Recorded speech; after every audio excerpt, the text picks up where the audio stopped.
परागण। देखो परागण की सीधी सी बात करूं तो पराग कणों का कहां पर पहुंचना, वर्तिकाग्र भाग पर पहुंचना। कि परागकण जो है ये परागकण कहां पहुंच रहे हैं, वर्तिकाग्र भाग है इस पर पहुंच रहे हैं। तो पराग कणों का वर्तिकाग्र भाग पर पहुंचना क्या कहलाता है, परागण कहलाता है। ठीक है, देखिए मैं बात करूं यहां पर, जैसे एक पादप ये है और एक पादप यहां पर ये है,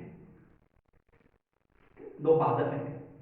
ये जो पादप है इस पादप पर मान लो यहां पर इस प्रकार से ये पुष्प लगा हुआ है, ये पुष्प है, ये पुष्प का मादा जननांग भाग, ये पुष्प का नर जननांग भाग। और इसी पादप पर मान लो ये दूसरा पुष्प लगा हुआ है और इस पुष्प पर भी ये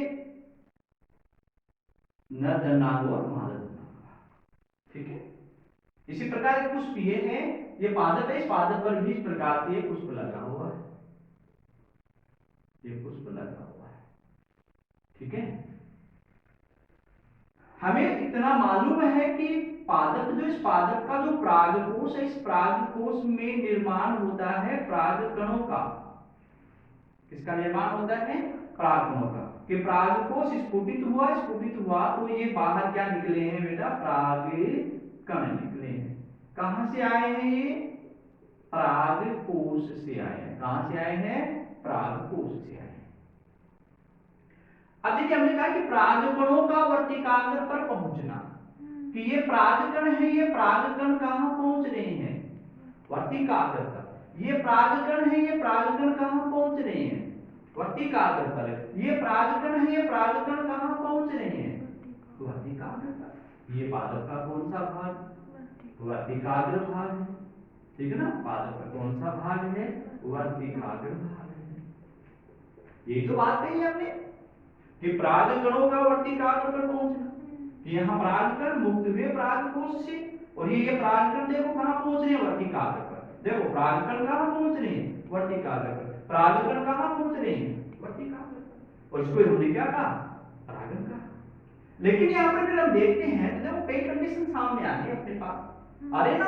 एक कंडीशन तो अपने पास ये आ रही है, एक कंडीशन अपने पास ये भी आ रही है, और एक कंडीशन अपने पास ये भी आ रही है, आ रही है कंडीशन।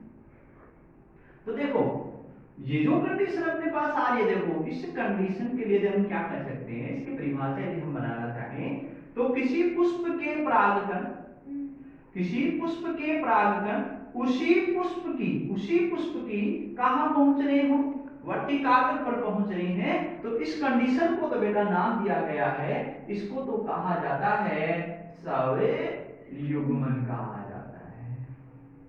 इसको तो क्या कहते हैं, सवयुग्मन कहते हैं।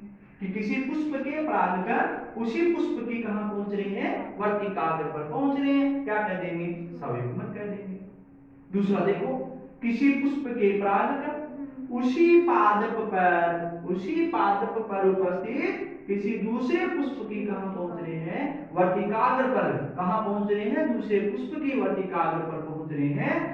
तो देखो इसको कहा जाता है सजात पुष्पी परागण कहा जाता है। क्या कहते हैं इसको, सजात पुष्पी परागण कहते हैं।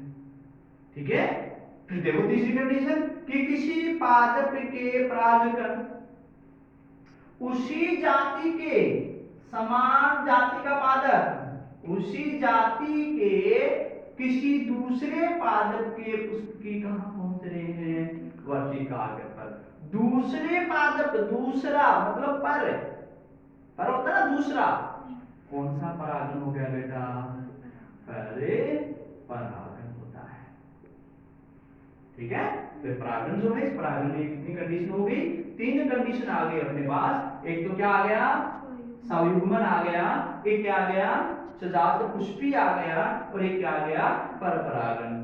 सवयुग्मन में किसी पुष्प के परागकण उसी पुष्प की वर्तिकाग्र पर पहुंच रहे, उसे क्या कहा हमने, सवयुग्मन कह दिया। सजात पुष्पी किसी पुष्प के परागकण उसी पादप पर उपस्थित किसी दूसरे पुष्प की कहां पहुंच रहे हैं, वर्तिकाग्र पर पहुंच रहे हैं, उसे हमने क्या कह दिया, सजात पुष्पी परागण कह दिया।